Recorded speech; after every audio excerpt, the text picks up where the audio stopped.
अन्यावतारनितरेष्वनिरीक्षितं ते भूमातिरेकमभिवीक्ष्य तदाघमोक्षे ब्रह्मा परीक्षितुमनः सकलमोक्षभावम् विनिकेतवत्सरगणान्वितस्य मायाम् वत्सानवीक्ष्य विवशे पशुपोत्तरेतान् आनेतु काम इव धातुमलानुवर्ती त्वं स्वामि भुक्तकवलो गतवान् सदानीं भुक्तां स्थिरोदित सरोज भवकुमारान् वत्सायितस्तदनु गोपगणायितस्त्वम् शिक्यादिभाण्डमुरलीधवलाभिर्गोपः प्राग्वद्विकृत्य विपिनेषु क्षिराय सायम् त्वं माययाथ बहुधा व्रजमाययाथ त्वामेव शिक्यकवलादिमयं दधानो भूयस्त्वमेव पशुवत्सकबालरूपः गोरोपिणीभिरपि गोपवधूमयीभिः आसादितोऽसि जननीभिरपि प्रहर्षात् जीवं हि सञ्चितमानवजात्वदीयम् मत्वा तनूज इति राघवरं वहन्त्यः आत्मानमेव तु भवन्तमवाप्य सोनुम् प्रीतिं ययुर्न कियति वनिता च गावः एवं प्रतिक्षण विजृम्भित हर्षभार निशेषगोपगणलालित भूरिमूर्तिम् त्वामग्रजोऽपि बुबुधे किल वत्सरान्ते ब्रह्मात्मनोरपि महान् युवयोर्विशेषः वर्षावधौ नव पुरातन वत्सपालान् दृष्ट्वा विवेकमसृणे रुविणे विमूढे प्रागीदृश प्रतिनवान् मकुटाङ्गदानी घोषां चतुर्भुजयुजः सजनाम्बुदाभान् प्रत्येकमेव कमला परिलालिताङ्गान् भोगीन्द्रभोगशयनान् नयनाभिरामान् लीलानि मीलितदृशसनकादियोगी व्यासेवितां कमलपूर्भवतो ददर्श नारायणाकृतिमसंख्यतमान्निवीक्ष्य सर्वत्र सेवकमपि स्वमवेक्ष दाता मायानिमग्नहृदयो विमोहयावत् एको बभूविथ तदा कबलार्धपाणिः नश्यन्मते तदनु विश्वपतिं मुहुस्त्वाम् नत्वा च नूतवति धातरि धामयाते ओतैः समं प्रमुदितैः प्रविशन्निकेतम् वातालयादिपरिगो परिपाहि रोगात् नारायणाखिल गुरो भगवन् नमस्ते अतीत्य बाल्यं जगतां वदे त्वम् उपेत्य पौगण्डवयो मनोज्ञम् उपेक्ष्य वत्सावनमुत्सवेन प्रावत्तथा गोगणपालनायाम् उपक्रमस्यानुगुणैव सेयम् मरुत्पुराधीश तव प्रवृत्तिः गोत्रापरित्राणकृतेव तीर्णः तदेव देवारभता सदा यत् कराभिरामेण समं वनान्ते वनश्रियं नीक्ष्य चरन् सुखेन श्रीरामनाम्नः स्वसखस्य वाचा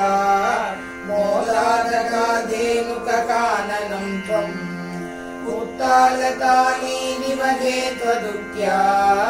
बलेन द्यूते सबलेन दोर्भ्याम् मृदुकरश्चाप्यपतत् पुरस्तात्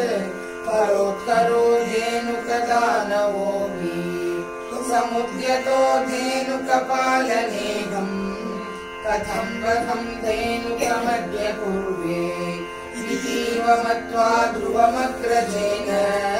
सुरौघयोद्धारवतीनस्त्वम् तदीयभृत्यानपि जम्बुकत्वेन उपागतानग्रजसंयुतस्तम्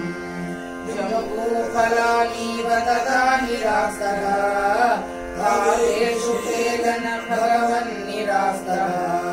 विनिग्रहि त्वय्यत जम्बुकौघम् स नाम गत्वाद्वरुणस्तदानीम् भयाकुलो जम्बुकनामधेयम् श्रुतिप्रसिद्धम् यदि चेति मन्ये तवावतारस्य फलम् मुरारे सञ्जातमद्येति सुरैर्मुखस्तम् सत्यम् फलम् जातमिहेतिहासी बालैः समम् तालफलान्यभूताः वसुद्रवसृङ्गिगृहन्ति तानि फलानि मेदो भरभृन्ति भुक्त्वा तृतैश्चतुर्भवनम् फलोगम् वहद्विरागाकरुबालकैस्त्वम् अतो हतो धेनुक इत्युपेत्य फलान्यदद्भिर्मधुराणि लोकैः जयेति जीवेति नुतो विभो त्वम् मरुत्पुराधीश्वर पाहि योगात् नारायणाखिल गुरो भगवन् नमस्ते तत्सेवोत्वसौ भरिर्नाम पूर्वम् कालिन्द्यन्तर्द्वादशाब्दम् तपस्यन्ये मीनौ व्राजे स्नेहवान् भोगलोले दाक्ष्यम् साक्षादैक्षताग्रे कदाचित् त्वद्वाहम् तम् चक्षुषम् वृक्षसूनुम् मीनम् कञ्चिद्यक्षतम् रक्षयन् सः तप्तश्चित्रे शक्तवानत्र चेत्त्वम् जन्तून् भोक्ता जीवितश्चापि भोक्ता तस्मिन् काले कालियक्ष्वेलदत्पात् सर्पाराते कल्पितम् भारमश्नन् तेन क्रोधात् तत्पदाम्बोजभाजा पक्षक्षिप्तस्तद्दुरापङ्कयोगात् घोरे तस्मिन् सूरजानीरवासे तीरे वृक्षा विक्षताक्ष्वेलवेगात् प्रक्षुरातापेतुरग्रे पतन्तः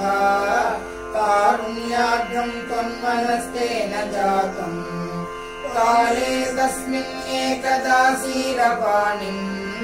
मुक्त्वा याते यामुनम् काननान्तम्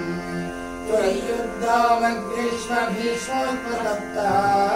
गोपाला व्यापिबन् श्वेलतोयम् दशजीवान् विच्युतान् श्मातलेतान् विश्वान् पश्यन्नच्युतम् दयाद्रः प्राप्योपान्तम् जीवयामासि तद्रात् पीयूषाम्भो वर्षिविश्रीकटाक्षैः किं गातो हर्षवर्षातिरेकः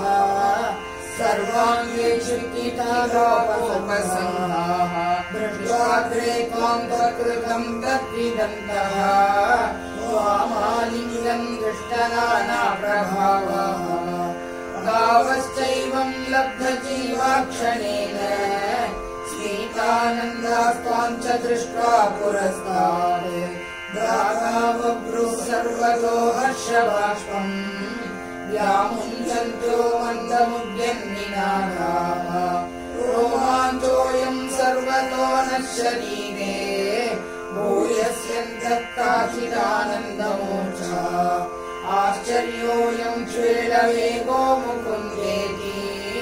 मुक्तो गोपैर्नन्दितो वन्दितो भूः एवम् भक्तान् मुक्तजीवानपि त्वम् मुग्धापाङ्गैरस्तरोगाम् तनोषि तादृग्भूतस्फीतकारुण्यभूमा भोगात्पाया वायुवेगाधिनाथ अथवारिणि घोरतरम् फणिनम् प्रतिवारयितुम् कृतधीर्भगवन् द्रुतमारितधीरगणीपतरुम् वृषमारुतशोषितपर्णचयम् अधिरुह्य पदाम्बुरुहेण च तम् नवपल्लवतुल्यमनोज्ञरुचा हृदवारिणि दूरतरं न्यपतः परिभूर्णितघोरतरङ्गगणे भुवनत्रयभारभृतो भवतो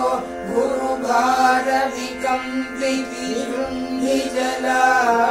परिमज्जयति स्वधनुशतकं झटिनी झटिति स्फुटघोषवती अथ दिक्षु विदिक्षु परिक्षुभितभ्रमितोदरवारिणि नादबलैः उदगादुदगादुदगाधिपति त्वदुपान्तम् अशान्तरुषान्तमनागा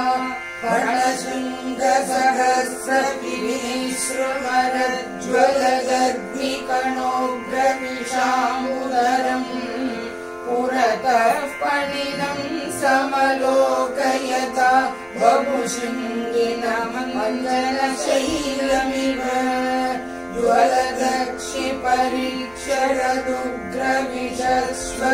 ज्वलदक्षिपरीक्षरदुग्रविषश्वसनोष्मभरत् समहाभुजगः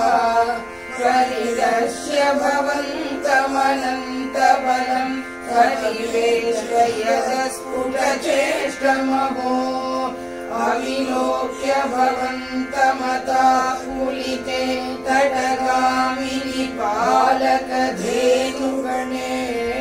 प्रजगे गतलेऽप्यनिमित्तशतं समुदीक्ष्य गता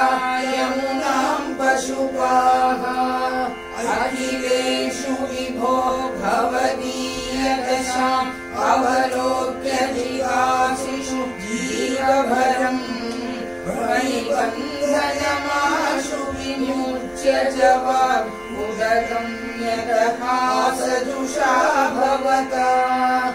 अधिरुह्य ततः फणिराजपणान्नृते भवता ऋतुपादरुचा कलशिञ्चितनूपुरं मञ्जुमिलकरकङ्कणसङ्कुलसङ्क्वणितम् जहुषुः पशुपास्तुतुषुर्मुनयो ववृषुः कुसुमानि सुरेन्द्रगणाः त्वयि नृत्यति मारुतगेहपते परिपाहि समां त्वमदान्तगदा रुचिरकम्पितकुण्डलमण्डल सुचिरमीशनर्तितपन्नगे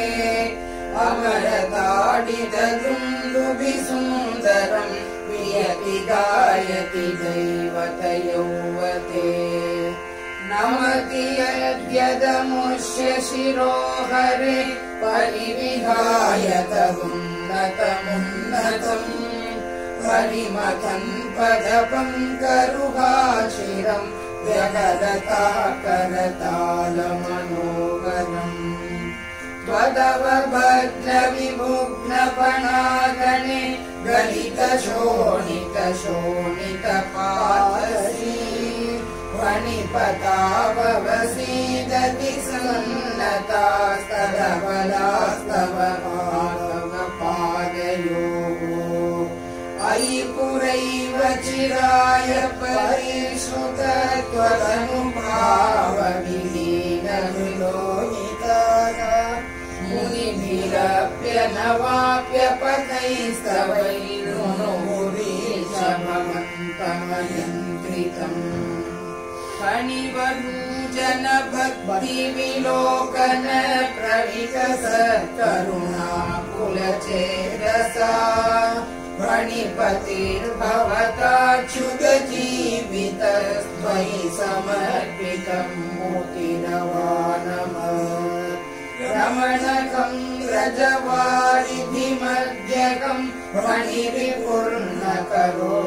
विरोधिताम् इति भवद्वचनान्यतिमानयन् फणिपतिर्निरगादुरगैः समम्